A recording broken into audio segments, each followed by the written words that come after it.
Hola, nuevamente, buenas tardes. Muchas gracias a todos. Buenos días, gracias a todos por acompañarnos.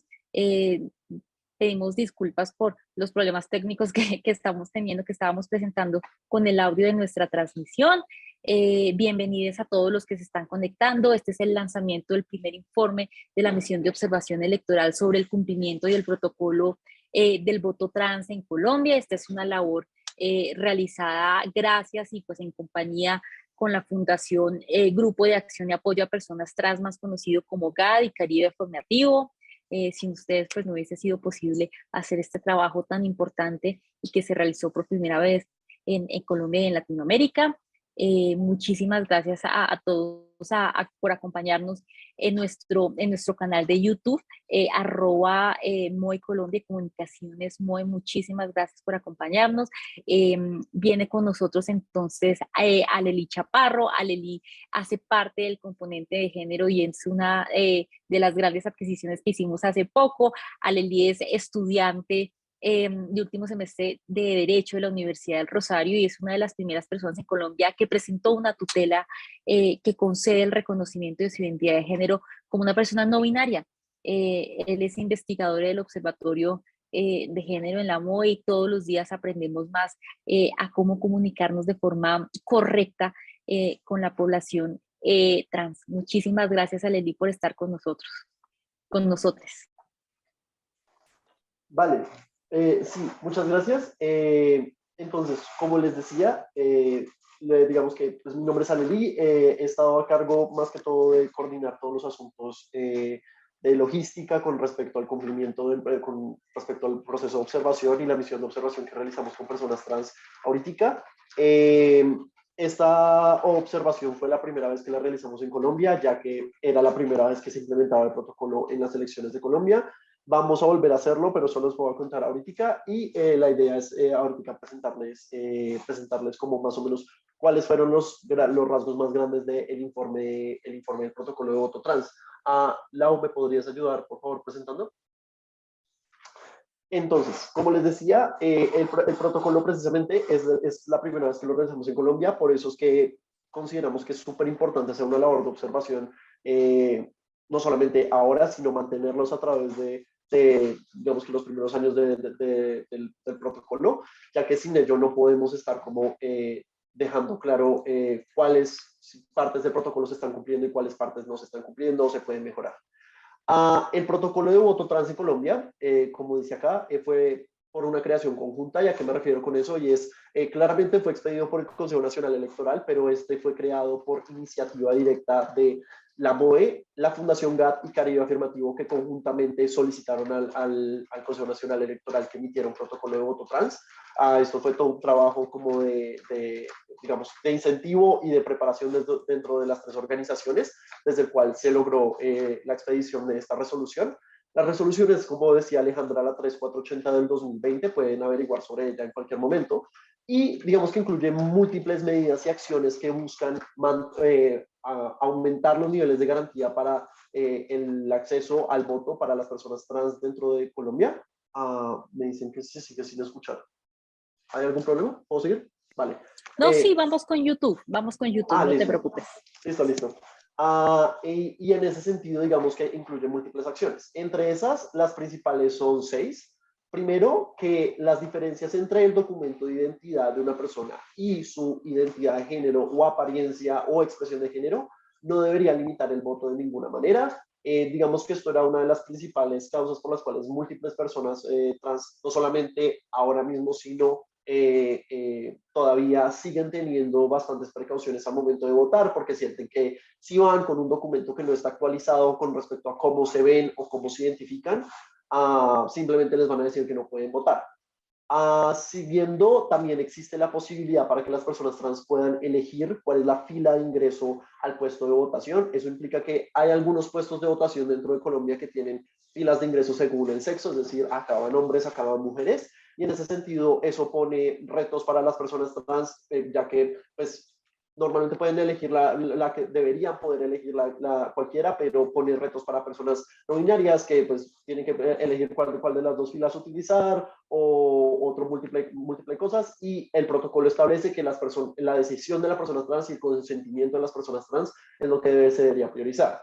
Adicional a eso, se mantiene la misma lógica para las situaciones de requisa, ya que pues en Colombia, digamos que por temas de seguridad y en general, es común que en algunos puestos de votación se realicen requisas a las personas antes de entrar a los puestos, pero las requisas las suelen realizar agentes del mismo género de las personas que van a entrar, ¿cierto? De la persona votante. Esto también genera problemas con respecto a las personas trans, pues porque una herramienta de negación de la identidad de la persona trans ha sido simplemente que entonces a mujeres trans o a personas que no se identifican como hombres les hacen requisas hombres simplemente porque la gente policial lo decide como tal. Y el protocolo establece que eso no puede ser así y que debe ser según el consentimiento de las personas. Siguiendo, vamos con la publicación de piezas informativas. Existe la obligación de la registraduría y en conjunto con el Consejo Nacional Electoral para que dentro del material electoral se incluya la publicación de piezas informativas visibles dentro de los puestos de votación que incluya el contenido del protocolo. Esas piezas deben estar a la entrada del puesto de manera que las personas trans o cualquier autoridad que tenga dudas sobre el contenido del protocolo pueda acceder a ellos de forma fácil y rápida. Adicional a eso, tenemos que las autoridades no pueden solicitar ningún tipo de procedimiento adicional.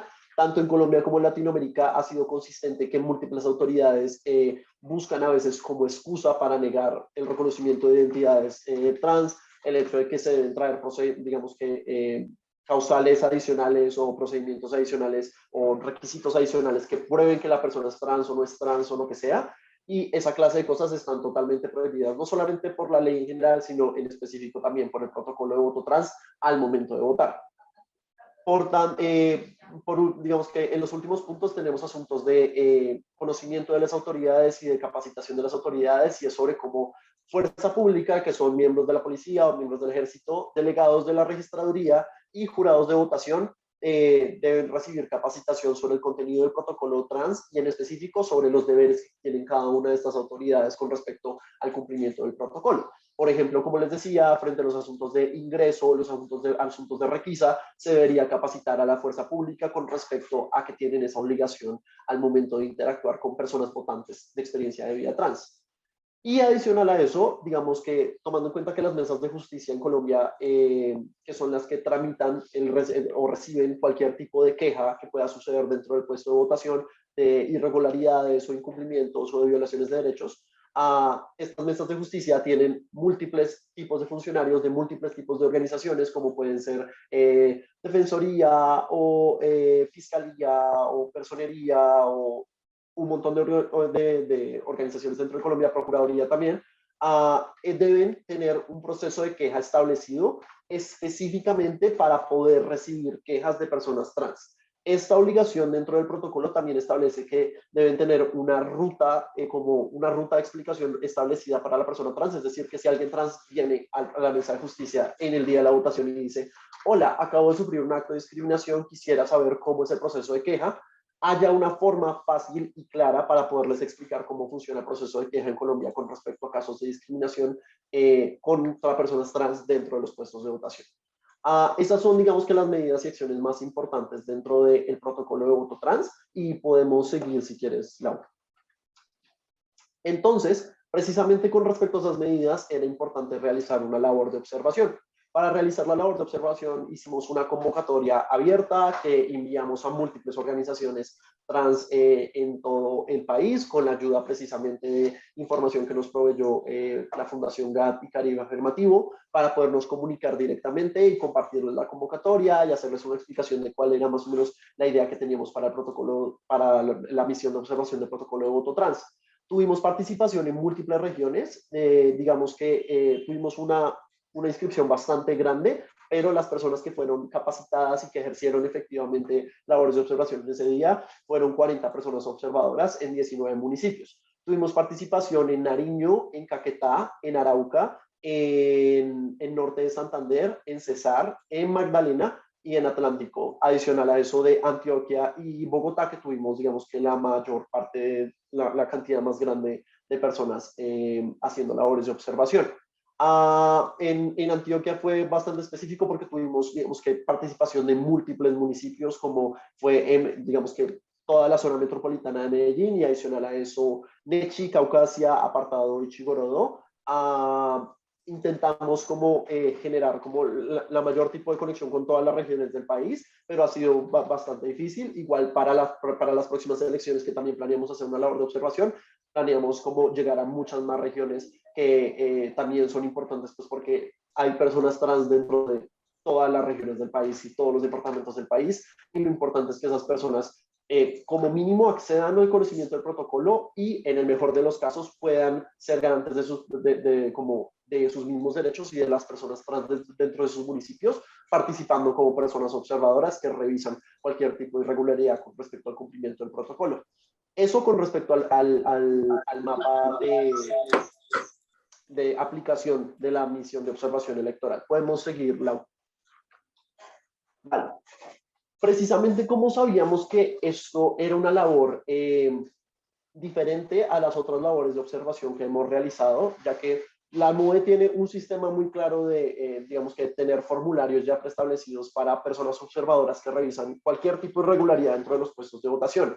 Pero esto era con respecto a un protocolo muy específico, y no solamente eso, sino que era una labor que estaban realizando personas que deberían ser protegidas por ese protocolo, ¿cierto? Entonces, como teníamos 40 personas, que ya les dijimos, que incluía tanto hombres trans como mujeres trans como personas no binarias, la idea era hacer capacitaciones y kits ajustados específicamente para la labor de observación que iban a realizar personas con respecto al protocolo de voto trans, no con respecto a las demás cosas. En las capacitaciones también se les nombró que cuando surgiera cualquier tipo de irregularidad, es decir, si una persona observadora trans estaba en el puesto y veía como compra de votos, pues podía reportarlo claramente. Pero la idea es que hubiera como un proceso específico de explicarles cuáles eran todas las medidas del protocolo y cómo reportar cualquier tipo de irregularidad contra ellos. Por eso el método de observación se dividió en dos partes. Primero, las personas trans iban a votar desde la mañana y hacían una autoevaluación de su propia experiencia votando. ¿Qué implicaba hacer esa autoevaluación? Y era revisar con respecto a las medidas del protocolo, cuáles se cumplieron y cuáles no en su caso personal, ya que siendo personas trans tenían que ver si en su caso se estaban cumpliendo esas medidas del protocolo de voto trans. Siguiendo, ya después de haber como realizado toda esa autoevaluación y compartido los resultados con acá la coordinación de género, revisamos el conocimiento de las autoridades dentro del puesto de votación y la adaptación del mismo puesto para que las personas trans pudieran participar. Esto incluía precisamente revisar la capacitación de múltiples personas funcionales dentro del puesto, revisar la adaptación del proceso de queja, revisar si el puesto tenía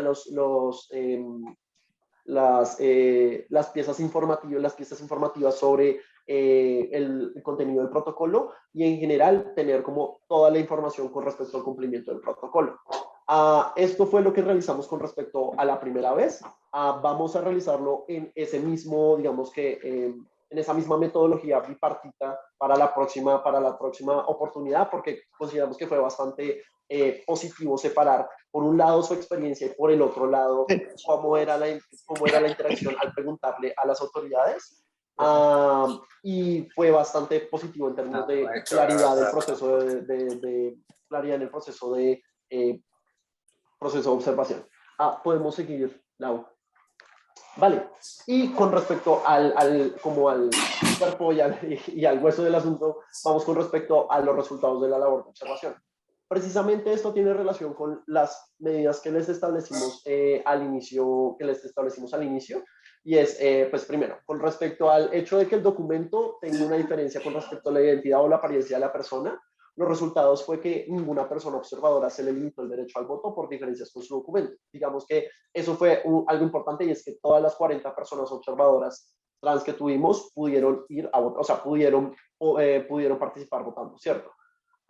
Sin embargo, hubo problemas con la biometría en 7 de los 9 casos en los cuales se realizó ese proceso de biometría, porque en Colombia, digamos que el proceso de biometría no está en todos los puestos de votación, pero en los 9 casos de los 40 en los cuales sí se hizo biometría, 7 de esos casos hubo problemas.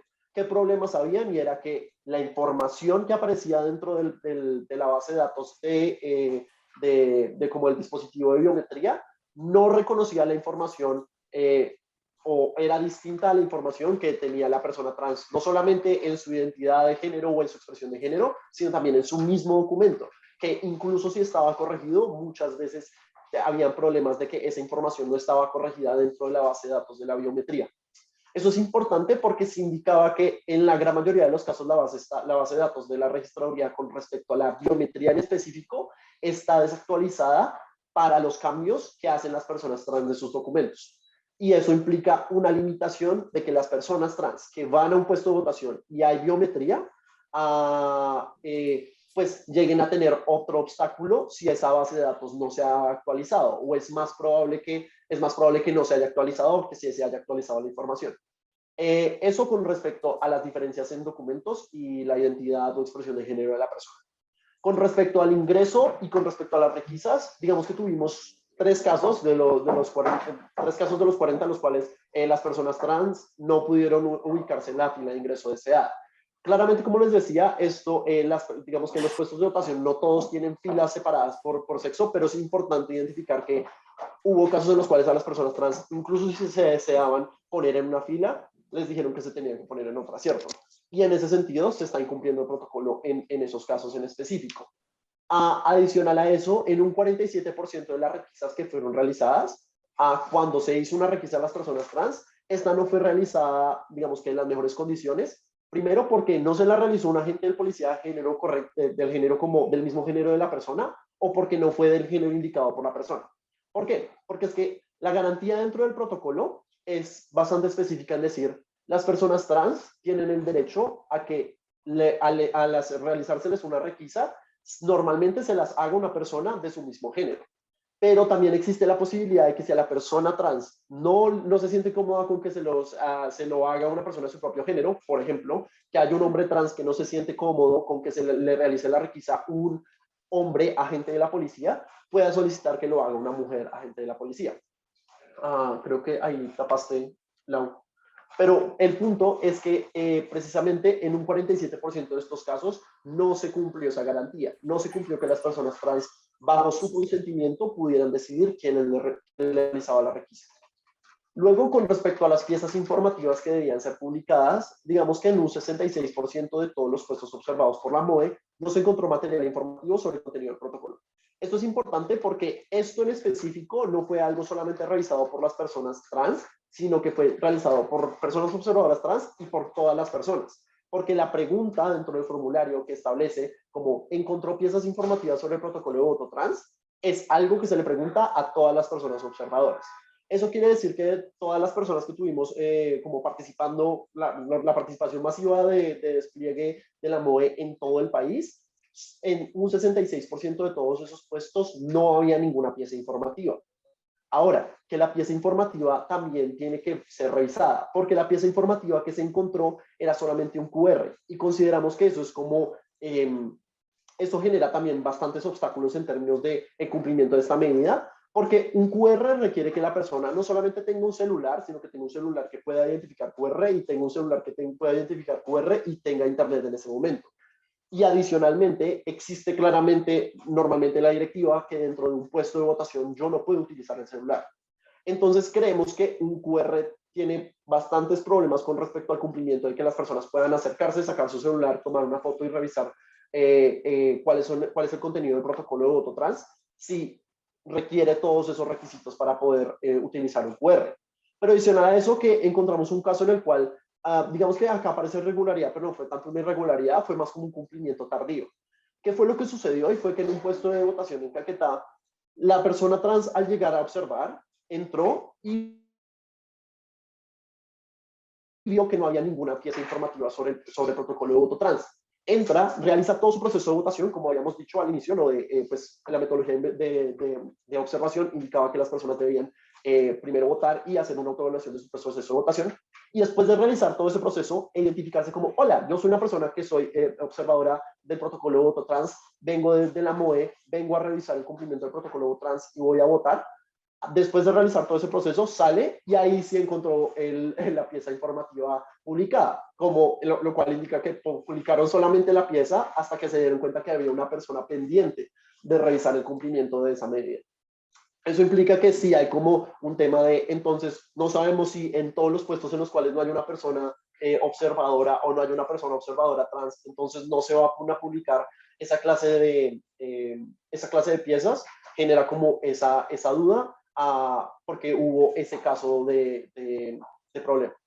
Luego vamos con respecto a los procedimientos adicionales. No tuvimos ningún caso de procedimientos adicionales que se les solicitara como un documento adicional o algo similar, pero sí hubo 4 casos de conductas discriminatorias por parte de jurados de votación con respecto a las personas observadoras trans. Digamos que esos casos incluían no solamente tratos hostiles o tratos groseros de plano, sino adicional a eso también casos específicos en los cuales digamos que no les trataban con el género correcto, como por ejemplo referirse a una mujer trans como señor múltiples veces con la intención de negar su identidad de género. También recibimos reportes de 15 casos similares por parte de otras autoridades, como pueden ser delegados de registraduría, fuerza pública, funcionarios de mesa de justicia en general. Entonces, digamos que eso es importante tenerlo claro en términos de qué tanto se está cumpliendo y qué tanto ha sido la disposición de las autoridades con respecto al cumplimiento. Creemos que no es como que sea un incumplimiento total, pero que sí es importante revisar cuáles son estas conductas discriminatorias y cuestionarlas directamente a esas personas. Igual los reportes se han hecho en la plataforma de Pilas con el Voto desde acá, desde la MOE.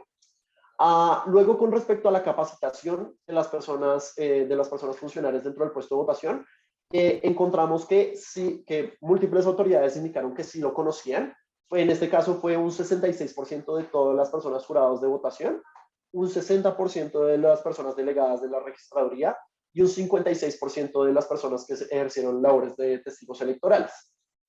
Eso es importante porque implica que, digamos que se hizo un trabajo porque la mayoría de las personas lo supiera, pero igual sigue siendo un porcentaje no completo y implica que entonces las personas trans no saben si cuando se acercan a una autoridad sí va a saber sobre el contenido del protocolo o no va a saber sobre el contenido del protocolo. Entonces, estos porcentajes sí tienen que aumentar. Adicional a eso, como último, con respecto al cumplimiento de los deberes de mesas de justicia para el manejo de quejas de personas trans con respecto a casos de discriminación, se les preguntó a los funcionarios de mesas de justicia sobre estas adaptaciones y un 63% indicaron que no conocían el protocolo. Esto es contrario a lo de arriba y es que la mayoría no tenían conocimiento sobre el protocolo o indicaban cosas incorrectas sobre el protocolo o simplemente nos decían que, digamos que el proceso de queja tenía que ser el mismo cuando el protocolo establecía claramente que debe haber un proceso de queja específicamente diseñado y adaptado para casos de discriminación con respecto a personas trans en los puestos de votación. Adicional a eso, hubo 6 casos de tratos hostiles al preguntar, en los cuales las personas de mesas de justicia, que incluían pues, de nuevo múltiples organizaciones, decidían no contestar o decían que no tenían que contestarles nada y que dejaran de preguntar, o digamos que en general, casos de hostilidad en los cuales las personas trans simplemente como que pararon de preguntar y se fueron del lugar. Entonces, eso es importante en términos de qué tanto estamos, de qué forma le estamos respondiendo a las personas trans al momento que hacen labores de observación y labores de revisión sobre el cumplimiento de esta clase de medidas. Y ya, eso es con respecto a la presentación general de la labor de observación que realizamos. Digamos que igual consideramos que esto fue bastante importante de nuevo por lo pionera que es esta clase de labores, específicamente en Colombia, que es la primera vez que realizamos esta clase de labores de observación. Consideramos que fue bastante valioso. Hubo algunos casos en los cuales supimos de personas que nunca habían votado y esta era la primera vez que votaban precisamente porque se enteraron de que existía un protocolo de voto trans y que podían ser personas observadoras y eso fue como bastante como inspirador saber que habían personas votando por primera vez, personas trans votando por primera vez. Pero también hubo, digamos que, otros 4 casos que nos reportaron de no personas observadoras, pero sí personas trans que, digamos que se comunicaron con la MOE, indicando que habían tenido problemas para votar. Los casos incluyeron un caso de negación del derecho al voto, 2 casos en los cuales hubo problemas con biometría o con el documento y por tanto hubo todo un problema en el cual o les tocó regresar a votar con su anterior documento o les tocó discutir un montón con las personas de la registraduría, y un caso en el cual una persona, digamos que no pudo hacer la fila que deseaba para poder ingresar al puesto de votación, y la requisa, digamos que sí, se sintió bastante agredida por cómo se realizó la requisa. Esos casos también fueron reportados, pero el punto es que digamos que la labor de observación recogió bastante información que es importante, pero que requiere de bastante profundización, no solamente a nivel de nuevas labores de observación, sino mayores acciones de incidencia para fortalecer el cumplimiento y volver mucho más fuerte y mucho más claro que se tiene que cumplir el protocolo de voto trans en cualquier jornada electoral. Eso con respecto a la presentación del informe. Entonces, Mónica. Aleli, muchísimas gracias. Gracias por la presentación del informe, por la clara explicación. Y ahora damos paso a Marlon Pavón. Marlon es del componente de Administración Pública y Transparencia. Él se va a encargar de la moderación de este panel de discusión, pero pues quiero introducir quién es Marlon y la importancia que tiene Marlon para todo este proceso. Marlon es abogado de la Universidad del Magdalena y él ha venido trabajando investigaciones sobre criminalidad, justicia institucional, electoral, participación política y ciudadana, pero también es uno de los gestores de esta iniciativa para el reconocimiento de los derechos políticos y electorales de toda la población LGBTIQ+. Es quien ha liderado las conversaciones con GAD y con Caribe Afirmativo, y es una de las personas que pudo materializar la observación trans del pasado 13 de marzo. Gracias, Marlon. Bueno, muchísimas gracias, Mónica, y muchísimas gracias, Aleli, por la presentación del informe, por todo el trabajo realizado, y también pues al Grupo de Acción y Apoyo a Personas Trans y Caribe Afirmativo por todo el proceso que llevó a que se realizara una observación electoral de esta magnitud y con estas características por primera vez en Colombia. La idea de lo que sigue ahora es poder generar un espacio de conversación a partir de los resultados de la observación en Colombia, pero también teniendo en cuenta las experiencias que se han podido evidenciar o que se han podido desarrollar en cada uno de los países en los cuales también se ha implementado y se ha puesto en marcha el protocolos para el voto trans. México, como un país pionero en ello, Perú, quien sigue también la línea, y Colombia, en donde también desarrollamos este protocolo. Para ello, nos acompaña un grupo de invitados de diferentes países, quien a partir de sus experiencias y conocimientos van a generar aportes para poder fortalecer también la observación electoral en Colombia, pero también como un espacio para poder fortalecer la observación electoral en sus diferentes países, y a partir de sus experiencias y también de las necesidades que tienen cada uno de estos protocolos. Entonces, para ello nos acompaña Gloria Alcocer. Gloria Alcocer es licenciada en Ciencias de la Cultura por la Universidad del Claustro de Sor Juana y fundadora y directora ejecutiva de Fuerza Ciudadana, la organización que realizó labores de observación del protocolo Voto Trans en México. También nos acompaña Erika López. Erika López es profesora e investigadora de la Universidad de Guanajuato, integrante del Observatorio de Reformas Políticas en América Latina y de la Red de Politólogas, y coordina el proyecto Between LGBT. También está con nosotros Julian Rodríguez. Julian es una persona trans que hizo parte de la observación electoral que lideramos desde Colombia en la misión de observación electoral GAD y Caribe Afirmativo. También está con nosotros Yaira Quintero. Yaira es la directora de pedagogía, del área de pedagogía de la Fundación de Acción y Apoyo a Personas Trans, GAD. Con ellas vamos a estar generando este espacio de conversación, y luego que cada uno realice la intervención, vamos a abrir los micrófonos también para poder establecer un diálogo y recoger como esas experiencias que se vayan desarrollando, pero también para poder generar algunas preguntas que salen del grupo interno que estamos acá en el espacio en Zoom, pero también de quienes nos han podido seguir en las redes sociales. Entonces, ¿de qué vamos a hablar en este panel?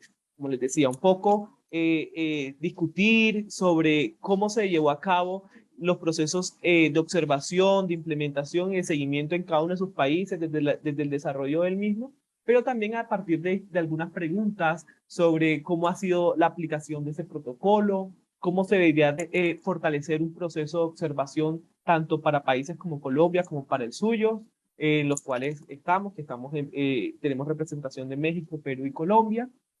Y también al final pensar mucho en cómo pasar de procesos de observación a procesos de incidencia en otros espacios. Entonces vamos a escuchar primero a Gloria Alcocer. Entonces le vamos a dar un espacio, habíamos pensado un espacio de 10 minutos, pero quizás para generar un mayor dinamismo en la conversación, vamos a ponerlo como en 7 minutos. ¿Les parece? La regla, y con eso nos podemos escuchar 7 o menos minutos. No hay problema si son, Lo si voy a son intentar, no menos. garantizo.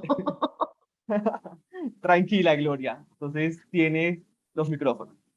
Listo, ya puse mi cronómetro. Pues muchas gracias a todas, a todos y a todas por esta oportunidad. Voy a ser muy puntual porque tengo poquito tiempo. En Organización Fuerza Ciudadanas en 2018 hicimos observación del protocolo trans. Era la primera vez que se implementaba a nivel nacional. Es una experiencia que venía implementándose en la Ciudad de México, que es donde yo vivo. Pero en esta ocasión, en 2018 era una elección presidencial. Era la primera vez que se hacía a nivel nacional y creo que hay varios puntos que pueden servir muy bien para ir destacando la experiencia. Aleli tiene el informe, se los puede socializar, si no me lo pueden pedir a mí. Es un informe muy grande, es una investigación que se enmarca en un proceso de observación que hemos hecho sobre educación cívica y fomento al voto joven desde el año 2009, desde el 9, 12, 15, 18, 21. En cada elección federal lo hacemos, pero generalmente en Fuerza Ciudadana en elecciones federales y presidenciales nosotros ganamos un fondo de apoyo de observación, que quiere decir que tenemos acceso a un fondo para hacer nuestra investigación. Es algo extraño de entender porque es al final un fondo que hace el gobierno mexicano a través del Instituto Nacional Electoral, la sala superior, digamos, sala superior que es el Tribunal Electoral en su más alto nivel, y diferentes instancias que generan este fondo y apoyan investigaciones y procesos de observación. Generalmente lo que hemos hecho en Fuerza Ciudadana es abrir de nuestro observatorio un pequeño observatorio dentro, que sabemos que de otra manera difícilmente se podrían hacer.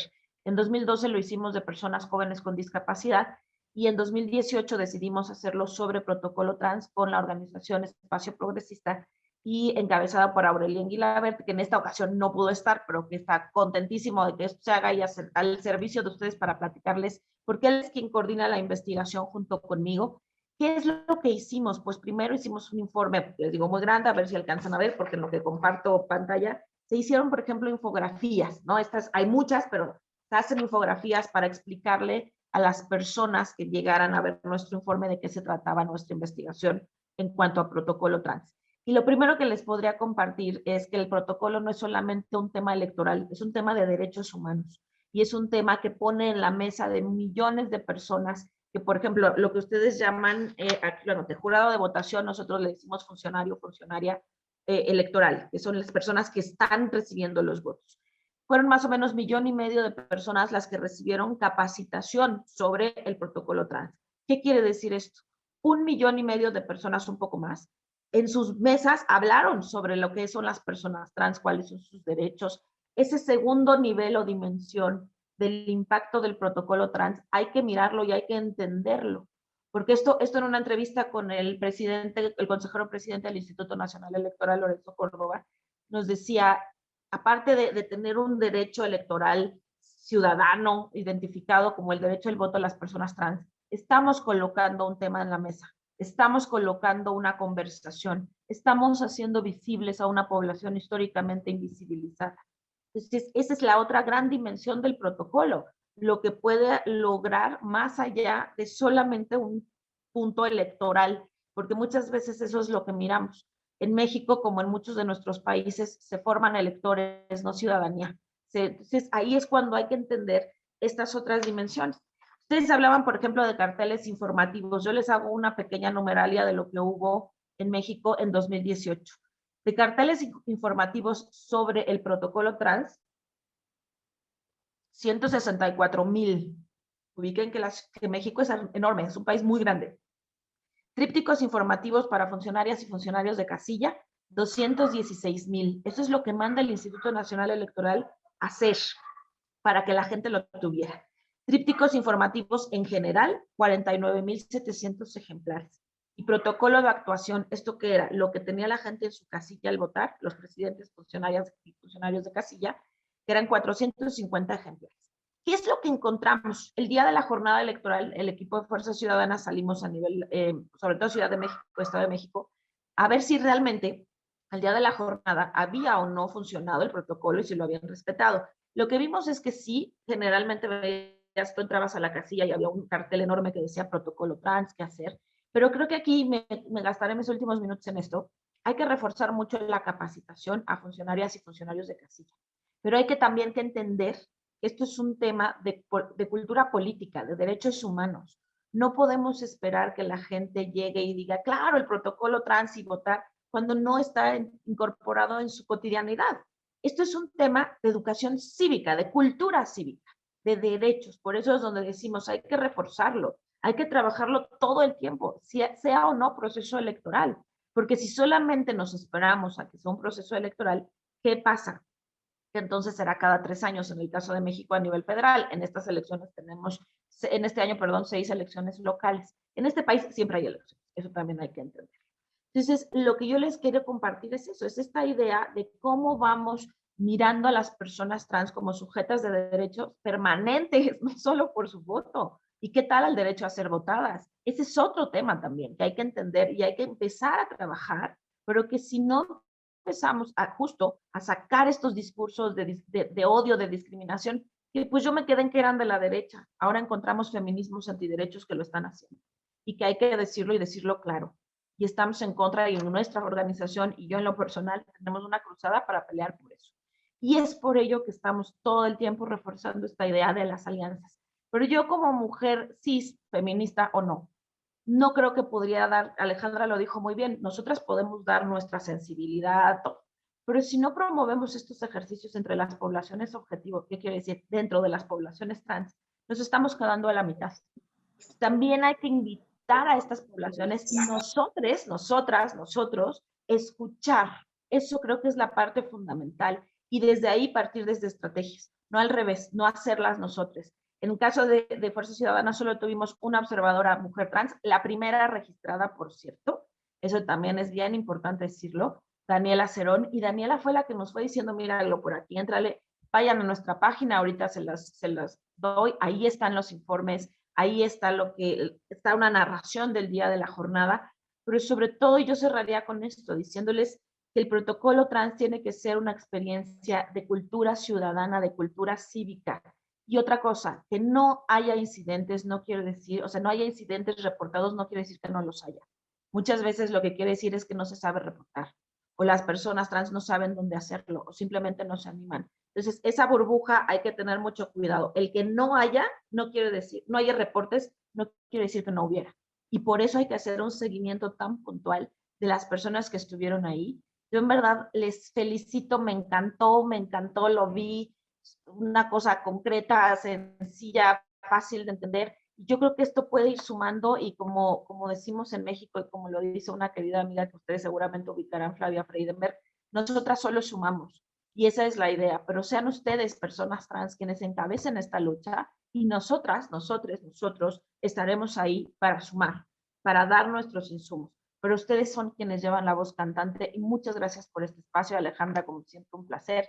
Y para mí la MOE representa un aprendizaje profundo cada que trabajo con ustedes. Muchas gracias. Muchísimas gracias, Gloria. Igual, con todo lo que nos acabas de decir, van a haber muchas preguntas que ahorita vamos a regresar contigo. Entonces, para darle paso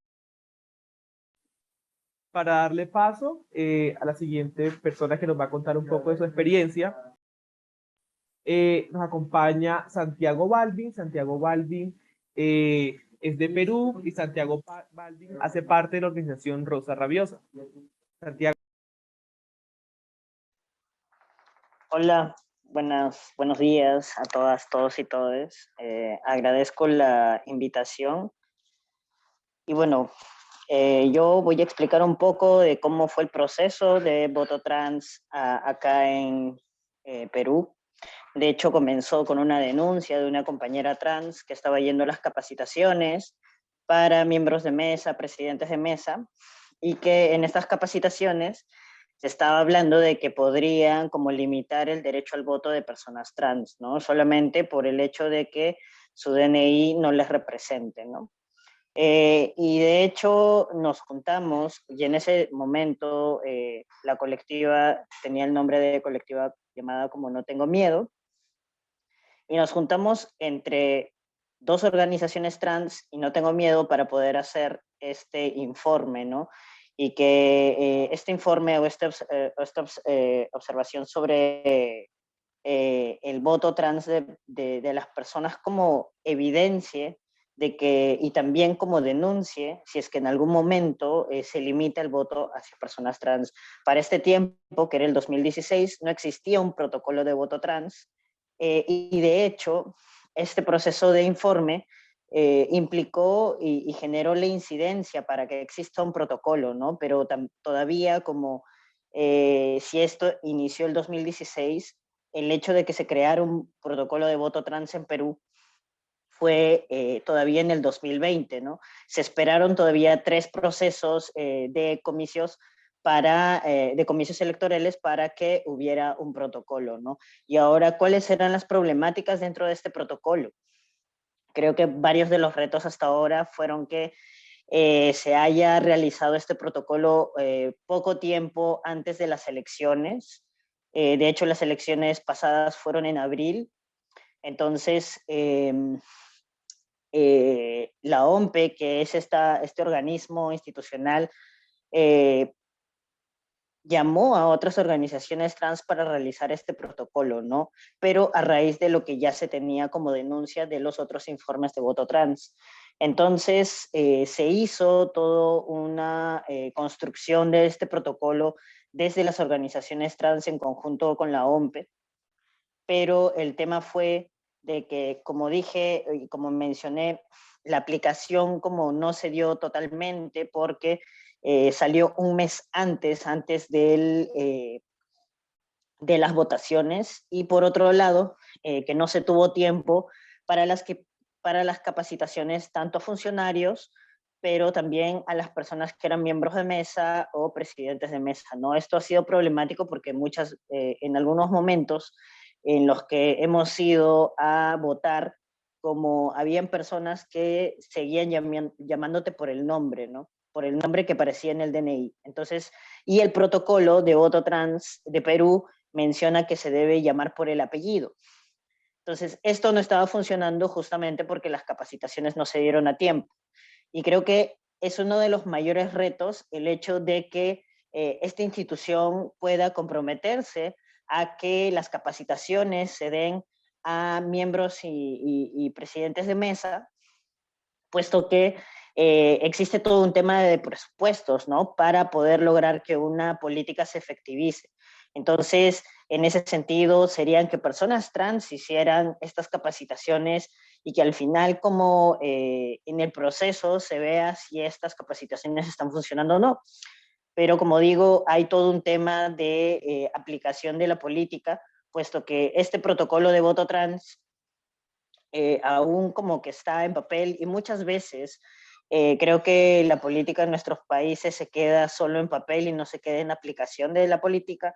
Entonces, y tampoco de poner un presupuesto sobre esto, ¿no? Porque en este proceso de elaboración del protocolo de voto trans, sí se mencionó el hecho de que la misma institución, como la OMPE, sacara desde ese espacio el informe, teniendo en cuenta de que debían ser personas trans las que realizaran ese observatorio, ¿no? Esa observación del protocolo. Sin embargo, esto tampoco ha sucedido, y creo que sí se hizo todo un proceso de observación, pero se hizo ya desde funcionarios de la OMPE, ¿no? Y no se hizo tanto como una cuestión como en trabajo conjunto con organizaciones trans, sino que simplemente la OMPE solamente hizo su trabajo desde lo interno. Y creo que también como ha quedado desde ese punto, ¿no? Son cuestiones que de cierta manera como lo mencionaron en algún momento, las personas trans tenemos que estar dentro de esos procesos porque nosotros entendemos cómo funcionan estas dinámicas de violencia y cómo existen también estas formas que quizás las personas cisgénero no las ven, y que nosotros sí, ¿no? Y que incluso para hacer la observación de las preguntas, para preguntar a otras personas trans, una persona trans tendría mucho más sensibilidad o podría sentirse un poco más identificada con las historias de vida de otras personas trans, ¿no? Entonces, en ese sentido, creo que eso todavía no se tiene bastante en cuenta, que creo que todavía es una barrera a romper en el sentido de que las personas trans generan sus propios conocimientos y también las propias formas de entender cómo funcionan estas dinámicas, estas rutas de votación. Yo creo que otra parte que también fue algo que no funcionó muy bien, fue que ellos habían sacado afiches que supuestamente iban a estar en zonas visibles para el tema de acá votan las personas trans, ¿no? No se le puede permitir o no se le puede como no permitir a una persona trans que no vote, ¿no? Pero, o sea, solamente era un afiche de tamaño A2 pegado en los espacios de votación. No había como que un tema de, oye, si has recibido algún tipo de discriminación, como que ven acá, o que estuviera gráficamente el hecho de cómo quejarte al momento de votar, ¿no?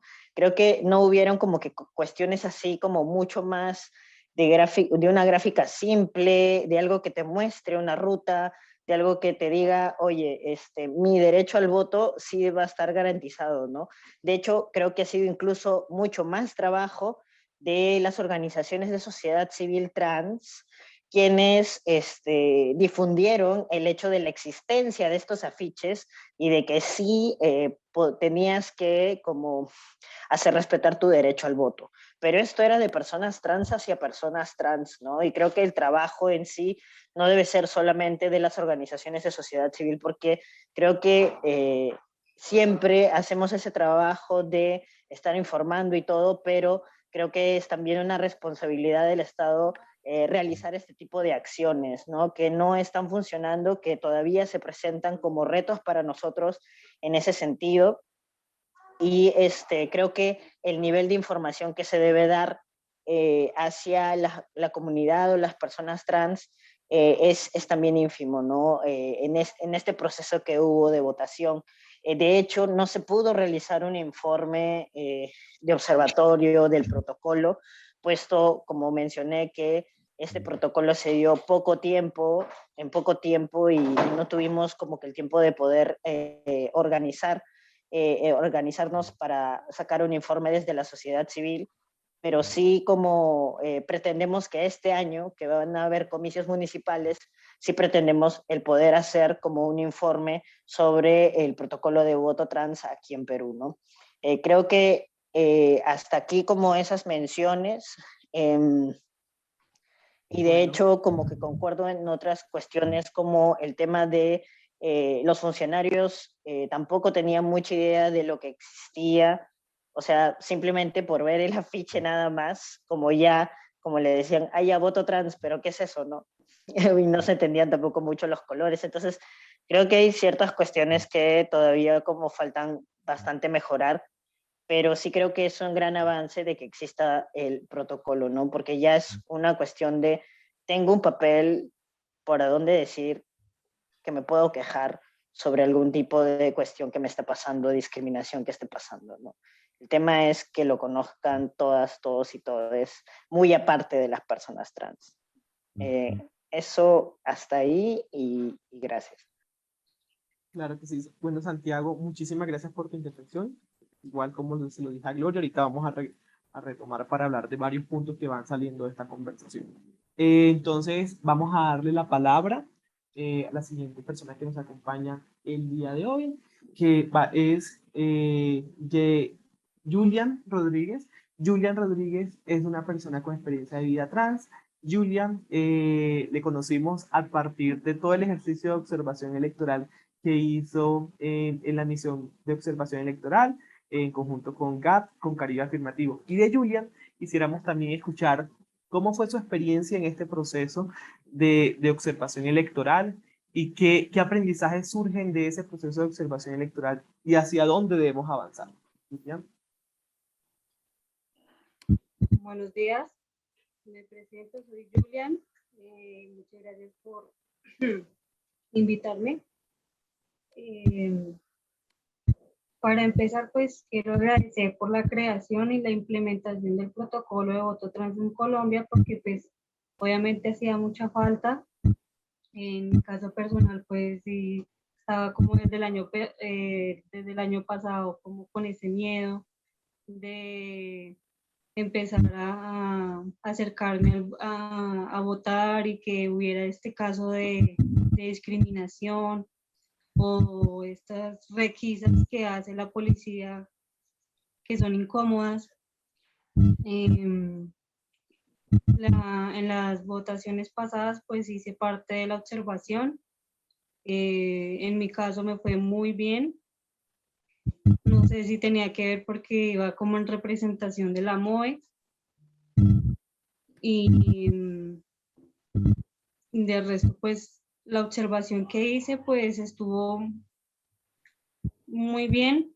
Los entes encargados de cada área pues estaba informada.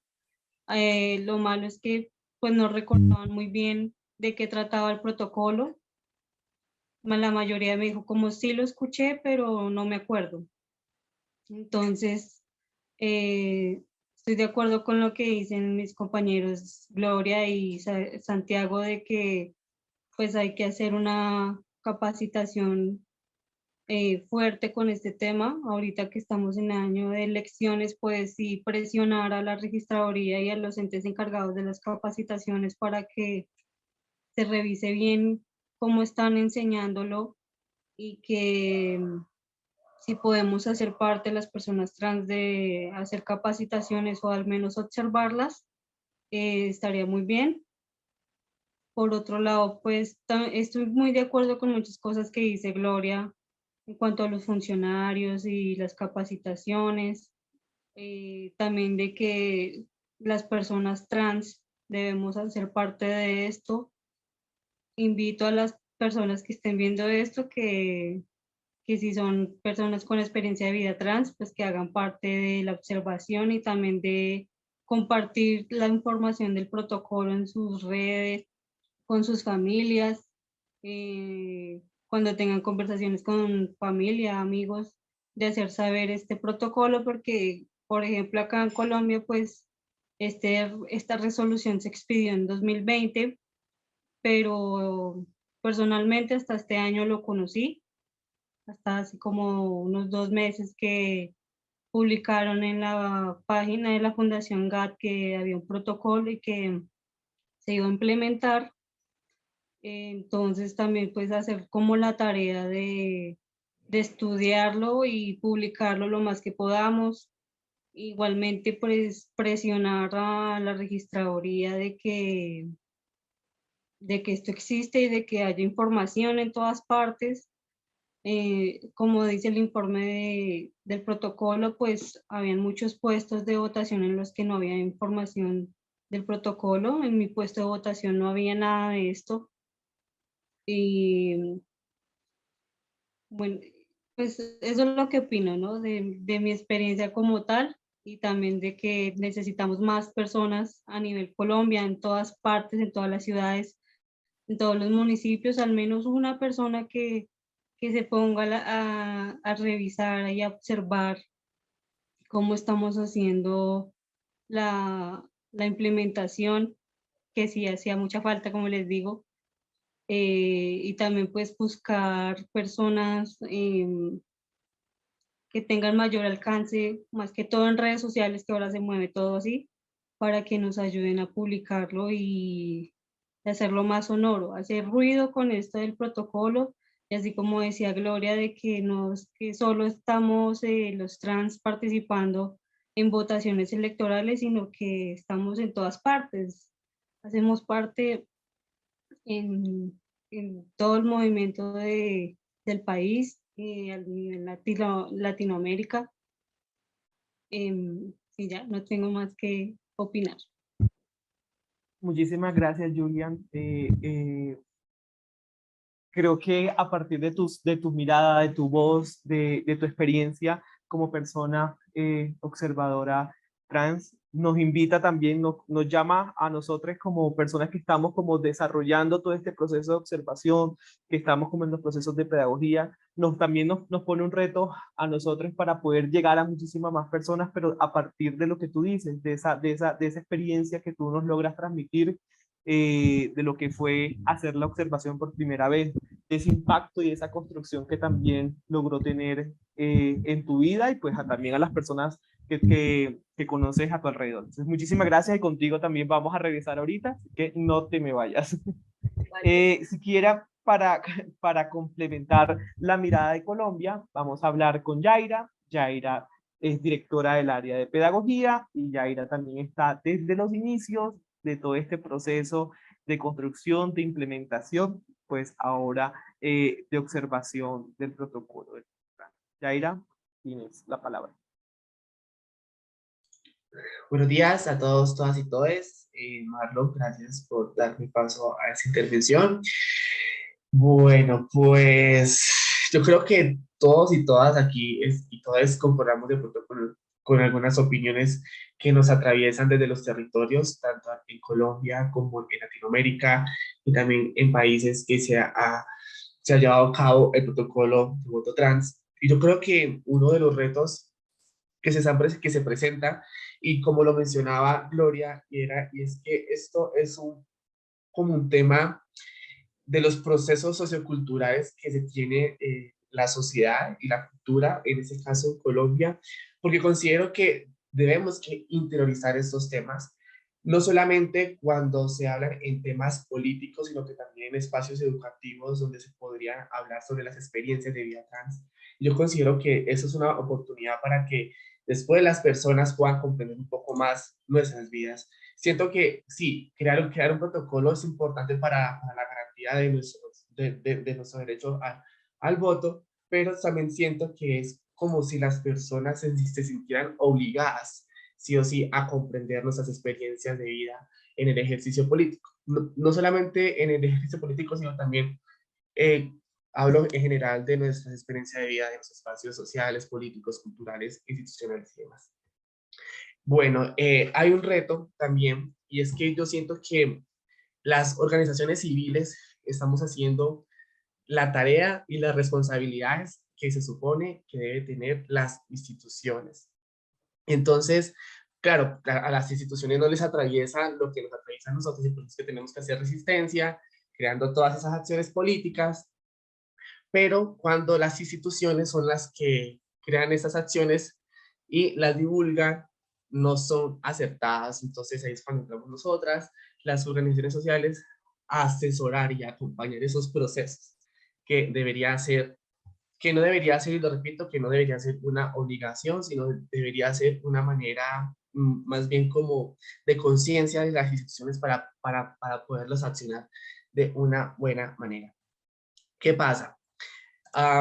Yo siento que cuando las personas les hablan de nuestras experiencias de vida trans, en este caso, eh, para acceder a nuestro derecho al voto, yo siento que aún existen y todavía van a existir todavía los prejuicios alrededor de nuestras vidas. Entonces, cuando a un jurado de votación, a un testigo de votación, se les habla sobre el protocolo de voto trans, primero no van a tener la percepción real de nuestras vidas, y segundo, siento que las personas que, siento que las personas que hacen esos procesos de formación no tienen un enfoque de género. Y ahí es cuando yo digo, son personas, yo no tengo nada en contra de las personas cisgénero, claramente, pero son personas cisgénero que forman a personas cisgénero en temas trans. Y yo digo, realmente esas formaciones están asesoradas por organizaciones sociales LGBT, o por lo menos organizaciones sociales trans, donde yo considero que debería primero pasar esas metodologías de formación por nosotros para poder tener por lo menos un enfoque de género un poco más acertado. Entonces, cuando una persona cisgénero imparte estos temas, siento que no lo hacen de una manera tan real y tan vivencial cuando lo podemos hacer nosotros, las personas con experiencia de vida trans. Bueno, yo siento que también algo que hago una crítica y era, por ejemplo, yo escuchaba a Julian, no sé si lo pronuncio bien, y él decía, bueno, hace 2 meses comencé a ver el tema del protocolo de voto trans y yo digo, bueno, sí, de pronto lo hicimos un poco tarde y es que yo considero que, bueno, como esto es una tarea, o sea, nosotros hacemos esto por amor al arte, porque realmente es porque nos atraviesa y queremos garantizar la garantía de nosotros, ¿no? Pero, eh, lo hacemos por amor al arte, con el mayor esfuerzo, pero falta algo y es que a veces no tenemos en cuenta las realidades de otros territorios. Siempre estamos centralizando estas informaciones desde las redes sociales, pero sobre todo desde las ciudades como Bogotá, bueno, hablo aquí en Colombia ¿no? como Bogotá, Medellín, Cali, Barranquilla, pero cuando ya se quieren abordar el tema del protocolo de voto trans, ahí sí buscamos a las otras organizaciones sociales de los otros territorios y de las otras periferias para poder hablar del protocolo de voto trans, cuando considero que se debería hacer desde un proceso un poco más largo para que las personas puedan comprender un poco más en qué consiste para poder interiorizar el protocolo de voto trans. Mm, mi mamá, pongo el ejemplo de mi mamá, qué pena, porque me acordé de ella, me decía, ¿ustedes qué es lo que tanto habla del protocolo de voto trans? Porque mi mamá ve mucho en mis redes sociales, y yo, mami, es esto, esto y esto, y mi mamá vive en un pueblo súper recóndito de Colombia, y me decía, ¿será que aquí en Arauca ustedes van a venir a hacer observación electoral? Y yo le decía, en Arauca, Arauca, sí hay una compañera. De hecho, fue una compañera que tuvo diferentes situaciones de violencia para hacer su observación electoral y yo decía, bueno, ahora nosotras, ¿cómo vamos a salvaguardar la seguridad de estas personas allá en los territorios? Estando aquí nosotras desde Bogotá, sí, podemos acompañar, pero ¿qué pasa? ¿Cómo está el seguimiento? ¿Qué va a pasar después de la observación electoral? Que no se quede solamente en el momento de las elecciones, sino que también quede para hacer una evaluación de cómo fue las observaciones electorales. Y bueno, yo me podría acá desplegar siguiendo hablando para poder, y le puedo dar el paso a otra compañera y ahorita seguimos con otra ronda de preguntas si tienen más preguntas. Claro que sí, Yaira, muchísimas gracias de verdad por todo el proceso. Como lo presentábamos en su momento, pues Yaira es la coordinadora del área de pedagogía de GAP y fue quien también estuvo apoyándonos en todo el proceso pedagógico que, como muy bien lo decía Yaira, nos tocó a las organizaciones de la sociedad civil asumir un papel pues, que muchas veces no asumen con mayor responsabilidad las instituciones. Fueron sus ojos también los que ayudaron a fortalecer esos procesos de capacitación. Entonces, muchísimas gracias, Yaira, por ello. Y cerramos esta primera parte con la profesora Erika López. La profesora Erika López es investigadora de la Universidad de Guanajuato y también es integrante del Observatorio de Formas Políticas en América Latina y la red de politólogas y coordina el proyecto Victim LGBT. Profesora Erika,